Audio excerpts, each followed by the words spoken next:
Allora, Fausto, buongiorno e grazie Buongiorno, per aver accettato il mio invito, perché insomma grazie, grazie a te per la tua l'invito. partecipazione per me è fondamentale, visto che sei un esperto su una materia che mi preoccupa molto. Già vedi questa immagine alle mie spalle, già quell'immagine lì mi preoccupa molto. Ed è particolarmente significativa perché il pianeta sul quale viviamo sta diventando realmente così. Quindi stiamo parlando di un argomento che alcuni conoscono, pochi ancora, che si chiama 5G. Ma ti cedo la parola perché l'esperto sei tu. Ma il 5G è l'acronimo di telefonia di quinta generazione, sostanzialmente. Noi siamo passati con una cadenza praticamente decennale dall'1G al 5G. Negli anni 80 è partito il primo G, l'1G, voglio dire, che è la telefonia che ha fornito fondamentalmente la voce. Poi negli anni 90, 10 anni dopo, il 2G che ha fornito il testo. Poi siamo arrivati negli anni 2000, il 3G che ci ha permesso la connessione ad internet. Poi intorno al 2010 il 4G che ha permesso anche di scaricare video e beh, adesso nel 2020, a partire più o meno dal 2020, anche se l'acquisto delle frequenze è avvenuto da parte dei gestori nei confronti del governo, è avvenuto nell'ottobre del 2018, però è diventato operativo, commercializzabile e diffuso il 5G a partire dal 2020, che consente una interconnettività e una velocità di download quasi istantanee, l'internet delle cose, ad esempio, quindi non più le persone comunicheranno tra loro, ma le cose comunicheranno tra loro. In questi giorni, tra l'altro, proprio ieri sera è andata in onda la prima puntata sulla vita di Guglielmo Marconi, sulla RAI, e questa sera ci sarà la seconda puntata. E lì, ovviamente, chiaramente grande rivoluzione, grande interconnessione, il mondo è diventato improvvisamente più piccolo, ma erano ancora gli uomini che comunicavano con gli uomini. Adesso invece saranno le cose a comunicare tra loro e le cose con gli uomini, fino ad arrivare, è facile fare la previsione, non c'è bisogno di essere un profeta, al 2030 con il 6G, dove avremo una estremizzazione di tutta questa iperconnessione, fino ad arrivare, ahimè, al cosiddetto internet dei corpi, quindi cioè processori, microchip, circuiti, mini circuiti elettronici super miniaturizzati all'interno del corpo umano che comunicheranno tra loro e con tutto il circostante. Questa è la situazione. Ovviamente in tutto questo innegabile dire che ci sono preoccupazioni di carattere sanitario, che ne dicano i negazionisti, perché a noi ci danno dei complottisti, chiaramente, a noi tecnici e uomini di scienza indipendenti, ma loro potrebbero essere benissimo catalogati come negazionisti. Io dico sempre alle persone: chiedete chi vi paga, cioè chi paga colui che parla. Allora, tanto per essere chiari, così metto subito le mani avanti, io sono un docente e sono pagato dal Ministero della Pubblica Istruzione, quindi il mio stipendio arriva da lì. Sono poi consulente a titolo gratuito della Federconsumatori della provincia di Rimini e di ISDE Italia, Associazione di Medici per l'Ambiente, a titolo puramente gratuito. Quindi questo è lo stato di fatto. Chiedete sempre a colui che parla da chi viene pagato, perché uno dei grossi problemi di oggi è proprio l'indipendenza di pensiero, che spesso non è così scontata. Ovviamente ci sono preoccupazioni di tipo sanitario, dal mio punto di vista assolutamente legittime, perché abbiamo non 2 pubblicazioni, abbiamo migliaia di pubblicazioni che attestano questo. Potremmo dire ad esempio che dal punto di vista sanitario, ad esempio, tutto è partito intorno al 2011, quando lo IARC, l'Agenzia Internazionale per la Ricerca sul Cancro, ha classificato come possibili cancerogeni le radiofrequenze e le microonde per l'uomo. Eravamo a maggio 2011. Ora bisogna sapere che la classificazione dello IARC è una classificazione di questo tipo. o un agente potenzialmente responsabile di effetti nocivi per la salute non è nocivo, o è un possibile cancerogeno, o un probabile, oppure un cancerogeno certo. Quindi il possibile è il primo step, il primo campanello d'allarme. Domanda: perché non sono arrivati direttamente alla classificazione di probabili cancerogeni? Perché chiaramente noi avevamo all'epoca dei riscontri a livello di tumori cerebrali, in particolare gliomi, soprattutto nei grandi utilizzatori di cellulari, ad esempio, che so, dei manager, uomini d'affari, uomini di lavoro che utilizzavano spesso queste connessioni. Ma ci sono vari motivi per cui non, diciamo due fondamentalmente, per cui non siamo passati direttamente dal possibile al probabile. Qualcuno dice, cioè, diciamo c'è una parte più scientifica e una parte un po' meno scientifica, ma preoccupante allo stesso modo. Partiamo dalla seconda. All'epoca la trasmissione Report su Rai 3, che era condotta dalla giornalista Gabanelli, il 27 novembre del 2011 manda in onda una trasmissione in cui parla esattamente di questo argomento. E la Gabanelli, ancora si può trovare in rete la trascrizione della trasmissione, io ce l'ho, sottolinea come 17 membri della commissione dello IARC su 30, 17 su 30, non uno scherzo, più della metà, avevano conflitti di interesse non dichiarati. Stupisce che siano arrivati quantomeno alla classificazione di possibili cancerogeni. Però obiettivamente c'è, se vogliamo, anche una motivazione di tipo scientifico, perché il motivo che venne addotto fu questo. Non erano stati classificati all'epoca come probabili cancerogeni perché mancavano evidenze sugli animali. C'erano evidenze epidemiologiche sull'uomo ma non sugli animali. Dopodiché uno dice: ma è così determinante l'incidenza anche sugli animali? La risposta: sì. Perché? Perché una ricerca epidemiologica è una ricerca condotta statisticamente su esseri umani, per cui c'è un campione e c'è un controllo estratti da una popolazione. Il campione e il controllo in teoria, e dico in teoria, dovrebbero essere perfettamente identici su tutti i settori, tranne quello per il quale vengono indagati, e cioè il campione è esposto e il controllo no. Però obiettivamente e oggettivamente una critica poteva essere avanzata, e cioè noi sappiamo che gli esseri umani vivono in condizioni non perfettamente omogenee, gli stili di vita sono diversi e quindi potrebbe essere, ad esempio, che campione e controllo non differiscano solo per l'esposizione ai campi elettromagnetici, ma anche per altri fattori di carattere ambientale che possono diventare dei cosiddetti fattori confondenti e determinare quegli errori, cosiddetti errori di bias, errori sistematici, che sono lo spauracchio di chi analizza i dati dal punto di vista statistico. E allora che cosa è stato fatto? Bene, mancavano le ricerche sugli animali? Le ricerche sugli animali sono state fatte, sono state condotte. Da chi? Dal National Toxicology Program negli Stati Uniti e dall'Istituto Ramazzini a Bentivoglio, vicino a Bologna, dalla dottoressa Belpoggi e dalla sua equipe. Sono stati presi in esame oltre 700 ratti negli Stati Uniti, oltre 2400 ratti, 2448 se non ricordo male, in Italia. I ratti, quelli veramente erano soggetti che differivano solo per le esposizioni, perché alloggiavano nelle stesse, diciamo, teche, stesse condizioni di vita, stesse alimentazioni, tutto uguale, salvo il fatto che gli uni erano esposti e gli altri no. E quello che è stato visto è che entrambi gli studi hanno rilevato effettivamente aumenti dello sviluppo dello stesso tipo di tumori maligni gliali molto rari del cuore e del cervello, da cui erano affetti anche i grandi consumatori di cellulari. I tumori osservati all'NTP e all'Istituto Ramazzini sono dello stesso isotipo di quello osservato negli studi epidemiologici. A questo punto abbiamo anche gli studi sugli animali.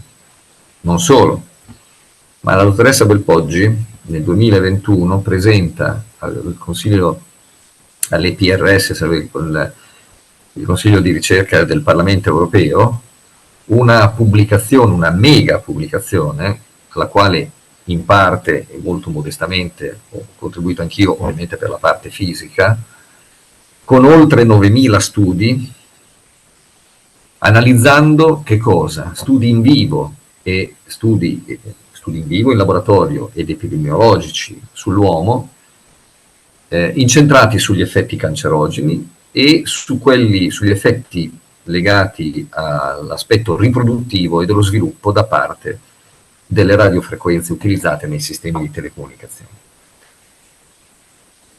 Il risultato, la faccio breve, di questa mega revisione generale di tutte queste pubblicazioni è che dovremmo effettivamente passare dal livello di possibile al livello di probabile. Come si è pronunciata lo IARC? Lo IARC avrebbe dovuto rianalizzare la letteratura esistente proprio nel 2024. Ha rinviato ulteriormente la nuova espressione, la nuova formulazione, la nuova catalogazione. Non gli è bastato lo studio dell'NTP, dell'Istituto Ramazzini, non gli è bastato la revisione di oltre 9.000 studi presentati al Parlamento europeo, e adesso tra il 2027 e il 2029 si dovrebbero pronunciare, ma con molta incertezza, laddove questo doveva essere l'anno in cui si sarebbero dovuti pronunciare. Mi preme solo dire un'ultima cosa, scusate se la tiro un po' in lungo, ma c'è proprio una consecutio temporum in questa situazione. Nel 2023 James Lin, che è un ex membro dell'ICNIRP, è stato membro dell'ICNIRP fino al 2016, ricordiamo che l'ICNIRP è la Commissione Internazionale per la Protezione dalle Radiazioni Non Ionizzanti, una ONG con sede a Monaco di Baviera, la quale detta, nonostante non abbia un medico all'interno, detta delle linee guida sanitarie, e già questo farebbe abbastanza sorridere se la cosa non fosse grave, e in queste linee guida, che sono ovviamente recepite da alcuni paesi, non sono degli obblighi, sono delle indicazioni, alcuni paesi però della Comunità Europea le seguono, loro valutano solo gli effetti termici, effetti cancerogeni, effetti a livello di riproduttività, embrioni, disturbi neurocomportamentali, l'iperelettrosensibilità, non sanno neanche dove stia di casa, o per meglio dire, negano, ecco perché prima parlavo di negazionismo, negano assolutamente effetti di questo genere, riconoscono solo la possibilità dei cosiddetti effetti termici. Ora, James Lin, come dicevo, pubblica sulla rivista della IEEE, che è una delle riviste internazionali più importanti nel campo delle telecomunicazioni, ex membro dell'ICNIRP, mette in evidenza alcuni aspetti cruciali. Afferma proprio in modo categorico che i limiti dell'ICNIRP non sono applicabili all'esposizione a lungo termine, e non solo, ma accusa l'ICNIRP di una mancanza, proprio letteralmente mancanza di apprezzamento delle conoscenze scientifiche per quello che riguarda la tossicologia cronica e la cancerogenicità, aggirando, come dice lui, usa esattamente questo termine, aggirando importanti dati sugli animali, e sottolinea come a questo punto avremo tutti gli elementi dal punto di vista tecnico-scientifico per classificare queste radiofrequenze e microonde come probabili cancerogene per l'uomo. Ultimissima cosa che mi preme molto, il discorso della elettrosensibilità. Ad ottobre scorso, al convegno nazionale dell'ISDE, si tiene tutti gli anni in zona San Sepolcro, vicino ad Arezzo, ho presentato un mio lavoro inerente alla, proprio, l'ho chiamato così, iperelettrosensibilità, una futura emergenza sanitaria. Ho fatto un'analisi statistica che insomma mi è durata alcuni mesi e sono arrivato a questa conclusione.